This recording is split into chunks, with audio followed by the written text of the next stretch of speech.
Conspiracy, one of the darkest words in the language of man. Yet there is hardly a single page of history that doesn't partially reveal the deadly eye of conspiracy at work. It was a conspiracy that directed Brutus against Caesar in the Roman Senate on the Ides of March. It was a conspiracy that plotted the betrayal of West Point by Benedict Arnold during the American Revolution. It was a conspiracy that led John Wilkes Booth to the assassination of President Lincoln on Good Friday, 1865. The past record of man is burdened with accounts of assassinations, secret combines, palace plots, and betrayals in war. The tenet of conspiracy has been a dominant force in all history. But in spite of this clear record, an amazing number of people have begun to scoff at the possibility of conspiracy at work today. They dismiss such an idea merely as a conspiratorial view of history. The purpose of this presentation is to show that the conspiratorial view of history, particularly of recent history, is the correct view. That there is a secret and powerful combine at work today, that it constitutes the unseen government of the United States, and that it properly can be identified as the capitalist conspiracy.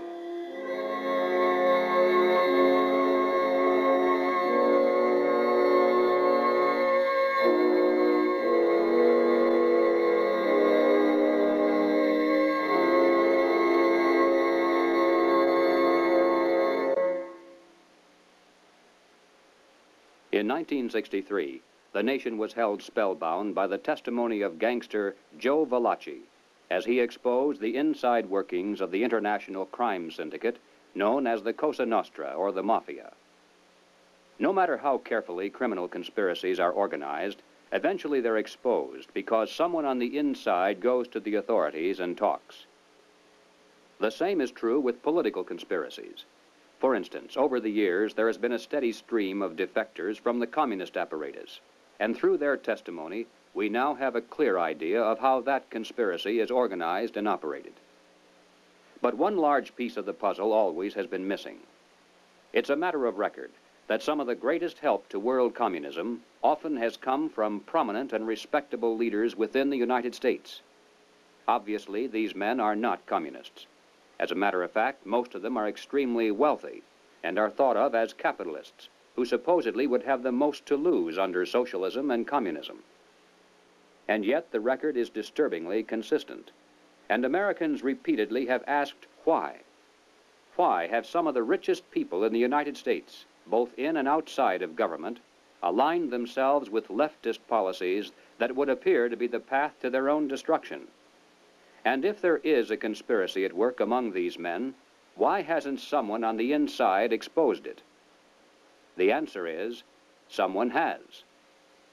Dr. Carroll Quigley is a professor of history at Georgetown University.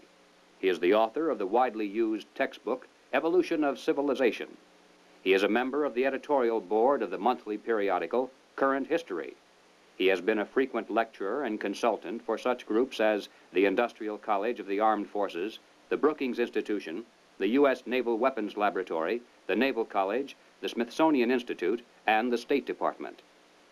Dr. Quigley also has been closely associated with many of the family dynasties of the super-rich. He is, by his own boast, an insider with a front-row view of the world's money power structure. When Dr. Quigley wrote this 1,300-page book of dry history entitled Tragedy and Hope, it was obvious that it would never be read by the masses. It was intended for the intellectual elite. And to such a select readership, Dr. Quigley cautiously exposed one of the best-kept secrets of all time. But he also made it quite clear that he was an extremely friendly apologist for this group, and that he fully supports their goals and purposes. On page 950, Dr. Quigley says, "I know of the operations of this network because I have studied it for 20 years and was permitted for 2 years in the early 1960s to examine its papers and secret records. I have no aversion to it or to most of its aims, and have for much of my life been close to it and to many of its instruments. In general, my chief difference of opinion is that it wishes to remain unknown." Dr. Quigley points out that During the past 200 years, while the peoples of the world gradually were winning their political freedom from monarchies, the major banking families of the world were nullifying the trend toward representative government by setting up new dynasties of political control, but behind the scenes, in the form of international financial combines. These banking dynasties had learned that all governments, whether they be monarchies or democracies, must borrow money in times of emergency, and that by providing such funds from their own private resources, with strings attached, of course, gradually they could bring both kings and democratic leaders under their control. Dr. Quigley believes that people should be more familiar with the identities of these clever banking dynasties. They include such names as Baring, Hambros, Lazard, Erlanger, Warburg, Schroeder, Seligman, the Spires, Mirabeau, Mallet, Fould, and above all, Rothschild and Morgan. It should be noted that while the Rothschilds and other Jewish families cooperated together in these ventures, this was by no means a Jewish monopoly, as some have alleged. Men of finance of many nationalities and many religious and non-religious backgrounds collaborated together to create this superstructure of hidden power. Its essence was not race, nor religion, nor nationality. It was simply a passion for control over other human beings. Dr. Quigley identifies this group simply as the international bankers. These are not the same as the local commercial bankers with whom we deal in everyday life. International bankers deal not with the general public, but with the industrial giants of the world, with other financial institutions, and especially with governments. The key to their success has been to control and manipulate the money system of a nation, while letting it appear to be controlled by the government. The net effect is to create money out of nothing, lend it to the government, and then collect interest on it. A rather profitable transaction, to say the least. For example, in 1694, international banker William Patterson obtained the charter of the Bank of England, and the power over England's money system fell into private hands. In a boastful mood, Patterson said, "The bank hath benefit of interest on all monies which it creates out of nothing." 230 years later, Reginald Mackina, British Chancellor of the Exchequer, said, "The banks can and do create money, and they who control the credit of the nation direct the policy of governments and hold in the hollow of their hands the destiny of the people." Turning to the United States, Dr. Quigley tells us, "The structure of financial controls created by the tycoons of big banking and big business in the period 1880 to 1933 was of extraordinary complexity, one business fief being built on another, both being allied with semi-independent associates, the whole rearing upward into two pinnacles of economic and financial power. One, centered in New York, was headed by J.P. Morgan and Company, and the other, in Ohio, was headed by the Rockefeller family. When these two cooperated, as they generally did, they could influence the economic life of the country to a large degree, and could almost control its political life, at least on the federal level. In the United States, it was inevitable that the international banking interests would attempt to establish the same kind of private monopoly over the money system that they had achieved in England, France, Germany, Italy, and Switzerland. The same formula would be used: make it look like a government operation, but keep the control in private hands. John D. Rockefeller had purchased the Chase Bank, and his brother William bought the National City Bank of New York. The Rockefeller Chase Bank was later merged with the Warburg's Manhattan Bank to form the Chase Manhattan, one of the most powerful financial combines in the world today. Acting in concert with the Morgan banking dynasty, they spent untold millions of dollars to promote legislation that would grant to them a private franchise over this nation's money system. To sell this scheme to the voters, the monopolists created the propaganda line that the proposed banking law somehow would work against the monopolies. Politicians took up the cry, "Banking reform," and "Down with Wall Street." And then, to make it look convincing, the financial tycoons publicly pretended to oppose the measure, all the while financing it behind the scenes. On December 22, 1913, the Federal Reserve Act finally was passed into law. Something known as the Federal Reserve System came into being, and with it, total control over the nation's money fell into private hands. The Federal Reserve System solely is responsible for creating money in the United States. The Treasury prints only what the Federal Reserve tells it to print. The far greater amount of checkbook money is also determined by this group. Yet it is not a government agency and is entirely beyond the reach of the American voter. Technically, the stock of the Federal Reserve System is held by 12 privately owned national banks that make up the system. These, in turn, are owned primarily by the private banking dynasties that work so hard to bring that system into being. By law, the 7 members of the Federal Reserve Board are appointed by the President for a term of 14 years each. In spite of the incredible length of these appointments, nevertheless, they're supposed to create the illusion that the people, acting through their elected leaders, have some voice in the nation's monetary policies. In practice, however, every president since the beginning of the Federal Reserve System has appointed only those men who were congenial to the financial interests of the international banking dynasties. There have been no exceptions. It is now known that the original Federal Reserve Board was handpicked by Colonel Edward Mandell House, who early in his career had represented British and American banking interests.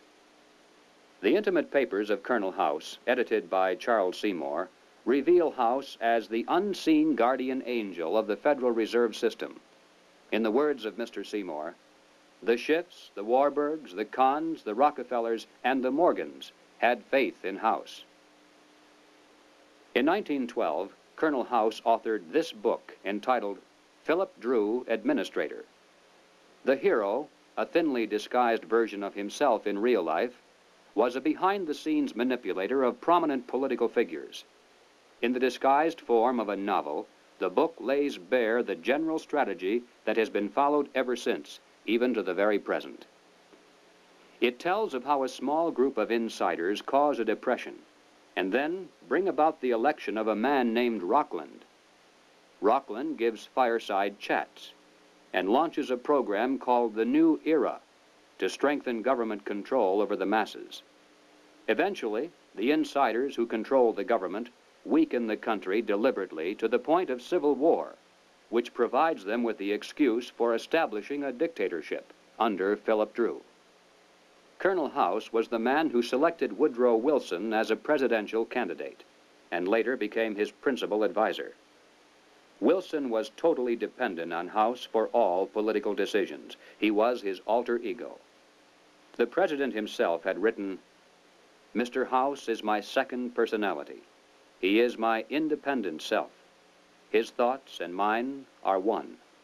If I were in his place, I would do just as he suggested." When the federal government goes into debt, it borrows that money from the Federal Reserve System.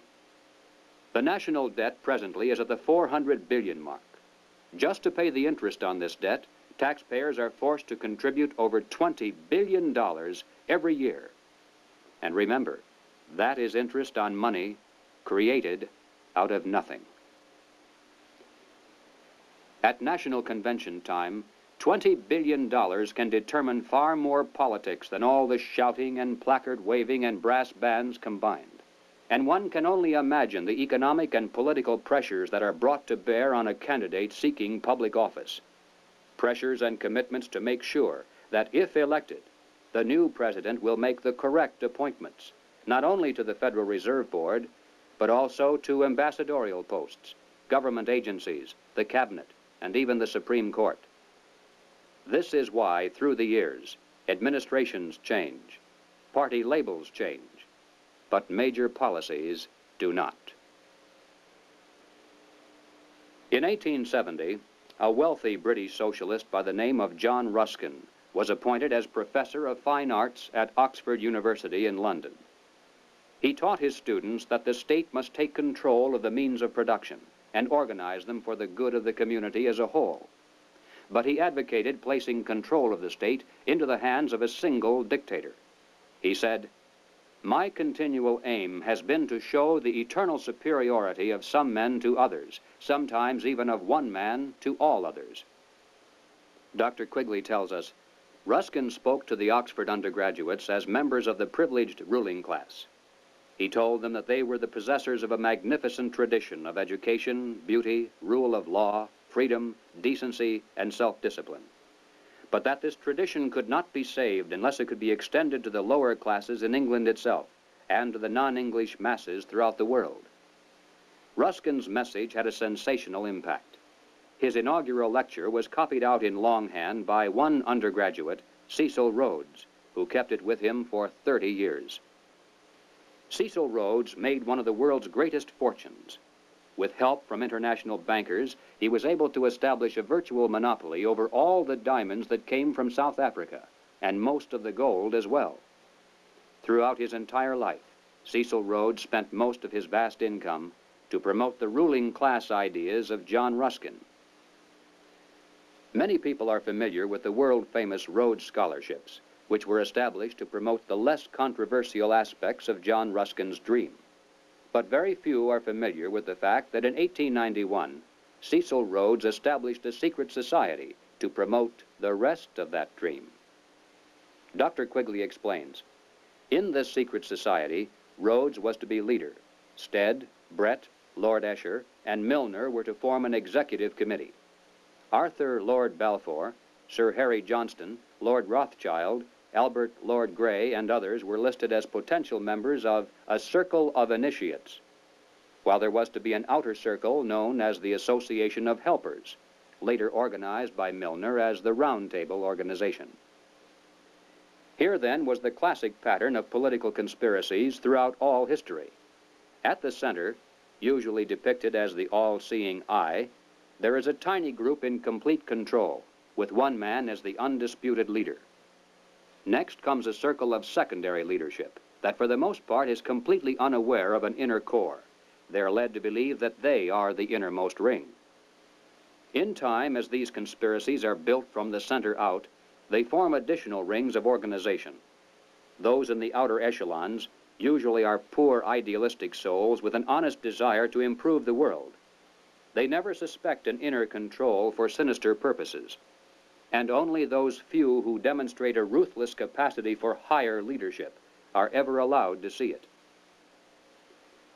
After the death of Cecil Rhodes, the inner core of his secret society fell to the hands of Lord Alfred Milner, Governor-General and High Commissioner of South Africa. As director of a number of public banks and corporate precursor of England's Midland Bank, he became one of the greatest political and financial powers in the world. Milner recruited into his secret society a group of young men, chiefly from Oxford and Toynbee Hall. And according to Quigley, through his influence, these men were able to win influential posts in government and international finance, and became the dominant influence in British imperial and foreign affairs up to 1939. Under Milner in South Africa, they were known as Milner's Kindergarten until 1910. In 1909 to 1913, they organized semi-secret groups known as Round Table groups in the chief British dependencies and in the United States. The Round Table group in the United States promptly created an external organization known as the CFR, the Council on Foreign Relations. It is through this organizational ring and then outward, through tax-exempt foundations, universities, and government agencies, that the international capitalist conspiracy has dominated the domestic and foreign policies of the United States for over 50 years. Unless there is any doubt as to who is behind the CFR, Dr. Quigley tells us bluntly, in New York it was known as the Council on Foreign Relations and was a front for J.P. Morgan and Company in association with the very small American Round Table Group. The CFR building is located on the west side of fashionable Park Avenue in New York. Although it definitely is not the center of the conspiracy, and although practically none of its members are aware of an inner control, nevertheless it is semi-secret in its operation. It shuns publicity, and members are sworn not to disclose to the public the proceedings of its conferences and briefings. It has a formal membership of 1,400 elite personalities. In Harper's Magazine of July 1958, there is an article entitled School for Statesmen, written by CFR member Joseph Kraft. Kraft revealed that one of the chief architects for the CFR was none other than Colonel Edward Mandell House. At the time of writing this article, Mr. Kraft boasted that the CFR membership even then included the President, the Secretary of State, the Chairman of the Atomic Energy Commission, the Director of the Central Intelligence Agency, the Board Chairman of 3 of the country's 5 largest industrial corporations, 2 of the 4 richest insurance companies, and 2 of the 3 biggest banks, plus the senior partners of 2 of the 3 leading Wall Street law firms, the publishers of the 2 biggest news magazines and of the country's most influential newspaper, and the presidents of the big 3 in both universities and foundations, as well as a score of other college presidents, a scattering of top scientists and journalists. The CFR, from behind the scenes, has dominated this nation for decades. CFR members include top executives and journalists for the New York Times, the Washington Post, the Chicago Daily News, Harper's, Look, Time, Life, Newsweek, U.S. News and World Report, CBS, NBC, MGM. They include directors of the Ford Foundation, the Rockefeller Foundation, the Carnegie Endowment Fund. They include Presidents Hoover, Eisenhower, Johnson, and Nixon, Secretaries of State Stettinius, Atchison, Dulles, Herter, and Rusk, a fantastic percentage of the President's Cabinet, undersecretaries, the Federal Reserve Board, ambassadors to other countries, Supreme Court justices, and presidential advisors. The average American has never heard of the CFR, yet it is the unseen government of the United States. It's a sobering fact that the hidden power structure of international finance has exerted tremendous influence over public opinion in this country through its virtual control of higher education and major segments of mass communications. The human mind is like a computer. No matter how efficient it may be, its reliability is only as great as the information fed into it. If it is possible to control the input of the human mind, then no matter how intelligent a person may be, it's entirely possible to program what he will think. And yes, it's even possible to program people to laugh at the mere mention of the word conspiracy. Such programming, of course, can work in both directions. While one group has been conditioned not to see any conspiracy at work, another group has been led to believe that communists have been behind practically everything, a position easily made to look ridiculous. These well-intentioned anti-communists have been correct in their charge of conspiracy, but incorrect in knowing who to blame. As far back as 1907, Trotsky was financed by British bankers. By 1917, the major financing for the communist revolution in Russia was coming through Lord Alfred Milner, the leader of that inner core within the roundtable groups and the CFR. In America, Jacob Schiff of Kuhn, Loeb and Company gave $20 million to Trotsky. From Germany, millions more came from Max Warburg. The communist movement, not only in the United States, but around the world, always has been financed by the international banking establishment. Dr. Quigley explains why the establishment has never greatly worried about the communist movement in America. He says, "It must be recognized that the power that these energetic left-wingers exercised was never their own power or communist power, but was ultimately the power of the international financial coterie." In the 1950s, when the public became aroused over evidence of communist subversion in the federal government, it was a simple expedient to have a promising young congressman from California dramatically expose one communist agent. The establishment press gave it extensive coverage, the public was placated, and the obscure congressman became a national hero almost overnight. But when Congressman Reese of Tennessee began to investigate the link-up between Alger Hiss, the Carnegie Endowment, the Morgan Bank, and the interlocking tax-exempt foundations, the establishment press and the administration moved mightily against him. The pressures were so great that he was forced to abandon his investigation, and no one has dared to try it since. After a man has far more money than he possibly can spend for pleasures, what is left to excite him? For those with a ruling class mentality, the answer is power, raw power over other human beings. Money can buy such power only to a point. Beyond that, politics is the sport, and world politics is the ultimate game. For the purposes of this presentation, we have referred to those in the international power structure as capitalists. But these men are not really capitalists in the classical sense. They are merely rich socialists. They have gained their vast wealth not through honest competition and free enterprise, but by political influence and favoritism, the granting of government protection to eliminate competition, and by gigantic fraud of the money system, backed by government force. These men are striving to create a world superstate, with the expectation that from behind the scenes they will be the ones who will rule. Not free enterprise capitalism, but big government is the conspiracy's life force. World government is its ultimate goal. But what is the best way to sell big government and then world government to a people like ours, historically devoted to an independent republic of limited powers? The answer is simple. In revolutionary literature, the tactic is known as pressure from above and below. It's the strategy that Colonel House laid down in his book, Philip Drew, Administrator. Deliberately create problems, and then offer only those solutions that result in the expansion of government. Create conditions so frightful at home and abroad that the abandonment of personal liberties and national sovereignty will appear as a reasonable price for a return to domestic tranquility and world peace. If those who seek world dominion can stimulate leftist mobs into violent confrontation with local law enforcement, and also provide exhaustive news coverage so that the entire nation can see and tremble, then the peaceful and freedom-loving majority can be programmed to accept a vast expansion of government powers and even a national police force, offered supposedly to end the violence. If those who seek world dominion can raise the specter of an enemy armed to the teeth with superior atomic weapons on the verge of launching a nuclear holocaust, and also offer world government as the prevention, then millions of Americans can be programmed to accept the loss of national sovereignty as our last best hope for peace. This is the meaning of pressure from above and below.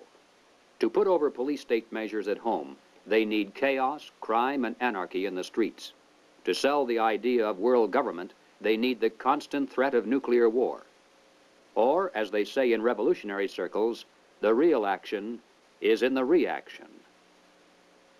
In 1968, Random House Incorporated published this book by James Coonan, The Strawberry Statement, Notes of a College Revolutionary. Coonan carries the usual New Left credentials and is a classic example of the extent to which a highly intelligent mind can be programmed by the establishment into thinking that it is acting against the establishment. Coonan was one of the leading participants in the first student seizure of an American university, which occurred at Columbia in April of 1968. Initially, the movement was not large and easily could have been stopped by a simple police action. But as usual, the anti-establishment forces received their greatest help from the establishment itself. For several days, police were told not to interfere. Meanwhile, university officials groveled in the face of outrageous propaganda charges, and the media made national heroes of the rebelling students. MGM even made a movie out of Coonan's book. On page 130, Coonan wrote, "In the evening, I went up to the U to check out a strategy meeting. A kid was giving a report on the SDS convention. He said that at the convention, men from Business International roundtables, the meeting sponsored by Business International for their client groups and heads of government, tried to buy up a few radicals. They offered to finance our demonstrations in Chicago. We were also offered ESSO, or Rockefeller money. They want us to make a lot of radical commotion so they can look more in the center as they move to the left." Jerry Kirk, while a student at the University of Chicago, was active in the SDS, the Du Bois Club, the Black Panthers, and the Communist Party. In 1969, Mr. Kirk broke from the party, and the following year testified before the House and Senate Internal Security Committees. Here is what Mr. Kirk has told us. Young people have no conception of the conspiracy's strategy of pressure from above and pressure from below. They have no idea that they're playing into the hands of the establishment they claim to hate. The radicals think they're fighting the forces of the super-rich, like Rockefeller and Ford, and don't realize that it is precisely such forces which are behind their own revolution, financing it and using it for their own purposes. When Stokely Carmichael was head of the militant revolutionary group known as SNCC, he was invited to speak at the University of Chicago. Jerry Kirk, then still a Black Panther, was among those who attended, and here is how he described Carmichael's appearance. Mr. Carmichael was obviously in the middle of something rather important, which made him more nervous and more tense than in the past. He started speaking of things which he said he could not have said before because his research was not finished. He spoke of the false consciousness of many blacks who believed the Jews were the instrument of oppression of blacks. And he made note of the fact that even though many Jewish people, for example in New York, own quite a bit of land, one must understand that the overwhelming percentages of mortgages in Harlem was owned not by Jewish people, but by Morgan Guarantee Trust, the Morgan family, and Chase Manhattan Bank, the Rockefellers. He repeated the line from the song he liked so well. "Something is happening here, but you don't know quite what it is, do you, Mr. Jones?" What he was getting at was that the Jews were simply one strata of society who are themselves being oppressed by people who were much richer and much more powerful. In the agencies of this power, he cited banks, the chief among which were Morgan Guarantee Trust and Chase Manhattan, and the foundations connected with these monoliths. It was not long after this that Stokely Carmichael mysteriously was ousted from both SNCC and the Black Panthers. Apparently, he had learned too much. More and more young radicals are beginning to wake up to the fact that their entire lives have been carefully programmed by the very people who are their hate symbols. They're beginning to realize that their so-called anti-establishment outlook actually is the calculated product of the establishment press, the establishment communications media, the establishment entertainment industry, the establishment schools. Rich men's corporations publish and popularize revolutionary books and songs. Through advertising, rich men's businesses subsidize revolutionary magazines.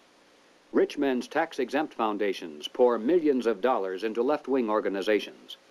The federal establishment in Washington, through agencies like the OEO, provide weekly paychecks to thousands of hardcore revolutionaries. And so we return again to the basic question, why? Why does the establishment publicly condemn but privately support the anti-establishment movement? Former communist Jerry Kirk answers, "The idea is to create a situation where the people are so frightened of the violence all around them that they will throw their hands up in the air and demand, 'Federal government, do something.' And the only choice open will be martial law. The communists, black militants, and revolutionaries will never succeed in overthrowing the government of the United States. But unless they are stopped, they will scare the American people into accepting socialism from Washington and statist rule by the insiders of the establishment. This is what it is really all about." In Bavaria, the year 1786, acting on a tip from an informer, police raided the home of a prominent attorney named von Zwack. They seized documents and letters revealing that he was a high-ranking member of an extensive conspiracy called the Order of the Illuminati.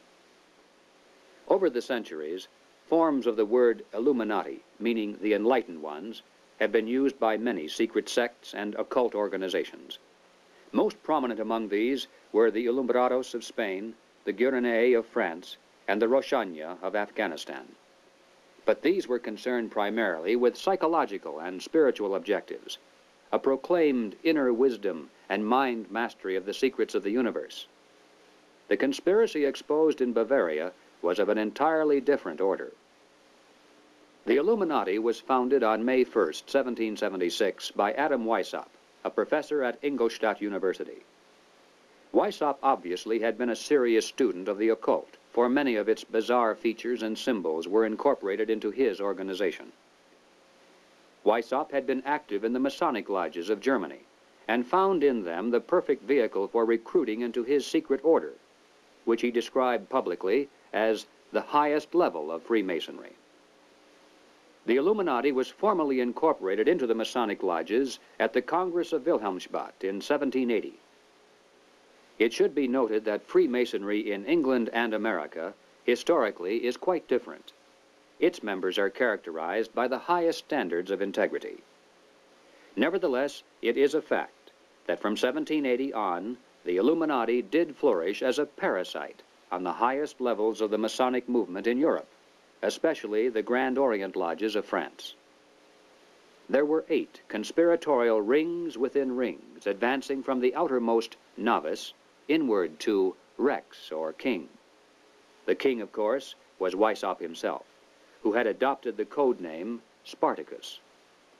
Those in the outer rings were told that the grand purpose of the order was to make of the human race, without any distinction of nation, condition, or profession, one good and happy family.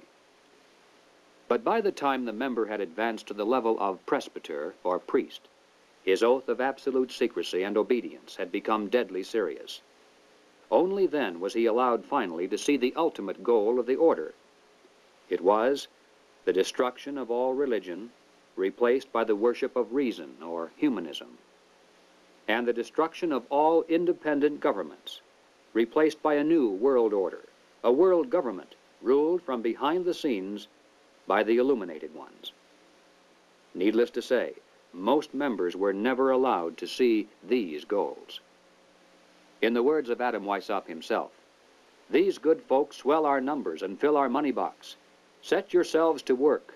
These gentlemen must be made to nibble at the bait. But this sort of people must always be made to believe that the grade they have reached is the last." The public record of the Illuminati is quite thin, but it does show that before it was exposed briefly in 1786, it had already enjoyed immense success in attracting into its outer rings some of the most prominent men of Europe. Its roster included important names in both government and finance. It was the most important single force behind the French Revolution. Some years later, an obscure intellectual by the name of Karl Marx joined a conspiratorial circle called the League of the Just. Shortly afterward, this group reformed into still another organization called the Communist League, and in 1847 they commissioned Marx to write their policy statement for the public. It was called the Communist Manifesto. On the surface, the manifesto appealed to the workers of the world to arise against their capitalist exploiters. But it should be noted that the project was supervised by Friedrich Engels, a capitalist of substantial wealth. Marx himself was so unimportant that his name didn't even appear on the manifesto for the first 20 years after its publication. In 1920, just 3 years after the Bolsheviks seized Russia, Winston Churchill declared, "From the days of Spartacus Weishaupt to those of Karl Marx, to those of Trotsky, Bela Kun, Rosa Luxemburg, and Emma Goldman, this worldwide conspiracy has been the mainspring of every subversive movement during the 19th century, and now at last has gripped the Russian people by the hair of their heads." Each year, May 1st is celebrated by communists world over as a day of international solidarity. As mentioned previously, the Illuminati also was founded on May 1st. Undoubtedly, this is merely a coincidence. The symbol of the all-seeing eye is closely associated with the Illuminati. Like many other features of this conspiracy, apparently it was taken by Adam Weishaupt from the occult symbolism of ancient history. It appears today among the symbols of the Rosicrucians, the Freemasons, and many others around the world, including the Cao Dai in South Vietnam. Undoubtedly, it is merely a coincidence that the all-seeing eye now appears on the alternate side of the Great Seal of the federal government, and also on the $1 notes of the Federal Reserve System. At the bottom of the seal, in Roman numerals, there is the date 1776. This, of course, is the year of American independence. Undoubtedly, it is merely a coincidence that it is also the year of the founding of the Illuminati. But then, perhaps, none of this is merely a coincidence. Is it possible that both the communist and capitalist conspiracies have yet one more inner circle within the circle that is common to them both? Is it possible that both movements, unbeknownst to most of the people in them, are merely contemporary counterparts of a much older conspiracy? There is much evidence, far more than presented here, to indicate that this is the case, but frankly, we don't know. Until someone on the inside of such a master conspiracy decides to reveal its existence today, we simply have no way of finding out. But we do know that it is not impossible, and certainly not absurd. What then is our response? Fortunately, it's not necessary that we resolve the historical question of the conspiracy's origin. Regardless of whether there is one controlling group, or two cooperating, or three competing, or 4 or 10. In practical terms of what can be done about it, our response must be the same. Conspiracy, as it operates at the highest level in the United States today, rests upon 2 solid foundations and enjoys the protection of shelter. If we could knock out its foundations, it would collapse, and if we could strip away its shelter, it would wither and die. The shelter is secrecy. The foundations are big government and manipulation of money. No conspiracy can stand the light of exposure. No conspiracy can rule the masses without the tool of an extensive government bureaucracy. And certainly no capitalist conspiracy can long survive without control over the nation's money. Expose the conspiracy. Reduce the size of government. Return our money to a standard that cannot be manipulated. This must be our response. In the limited time available, we have attempted to demonstrate that the conspiratorial view of history, particularly of recent history, is the correct view. Let us summarize now 7 major conclusions. 1. There is and has been for some time a conspiracy among some of the richest people in the world. A conspiracy that virtually owns the money systems of the major non-communist nations. This monopoly is protected by the power of the respective governments, and is used to perpetuate the conspiracy's vast wealth by the creation of money out of nothing. 2. In the United States, this monetary fraud is perpetuated through the Federal Reserve System. Although the executive branch theoretically has some control over this system through occasional appointments, in reality, it is the system and those behind it who control the executive branch. 3. The capitalist conspiracy in this country surfaces to public view in the form of the semi-secret Council on Foreign Relations. Its members exercise their control over the nation through government, tax-exempt foundations, centers of education, and the mass communications media. 4. On the surface, the capitalist conspiracy appears to oppose communism. It spends billions of dollars in spectacular military displays of anti-communism all around the world, but never to the extent of seriously harming the enemy, and certainly not to the extent of defeating him. Meanwhile, behind the scenes, the conspiracy always has nourished and aided communism both at home and abroad. It does this not because it is pro-communist, but because it needs the appearance of a formidable foe and the chaos byproduct of a managed conflict to advance its own goal of totalitarian world government. 5. There is much evidence indicating that the capitalist and communist conspiracies both are directed by a single master conspiracy which may have continuity with the order of the Illuminati, which was founded 200 years ago. But this historical question is not nearly as important as the immediate question of what can be done about it today. 6. As for our response, we must begin to dismantle the conspiracy's machine of big government. We must restore American independence.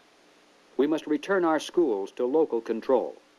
We must protect our police forces from federal aid, which is the certain path to a national police force controlled from Washington. We must denounce revenue sharing as a transparent device leading to control over local government.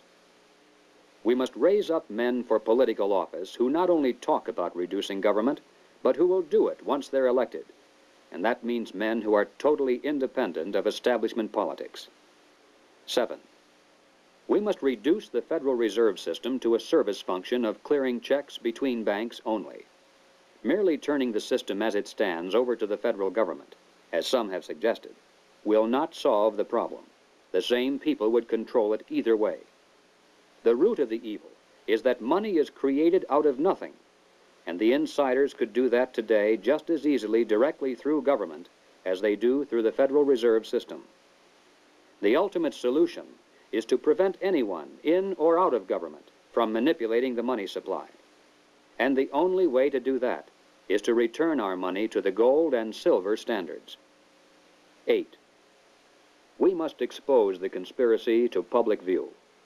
If somehow every American could be made aware of the facts contained in this presentation, if it were possible to circumvent the establishment's channels of mass communication and carry this message person to person to our friends and neighbors and fellow club members, the conspiracy would collapse like a house of cards. Yes, the hour is late, but it is not too late if we are realistic in our efforts. As Americans, we can still speak out without fear of imprisonment. We can still join together into patriotic groups to multiply our effectiveness. We can still challenge the establishment's candidates. We still retain that remnant of power to regain control of our own government. With divine guidance and with your help, it can be done.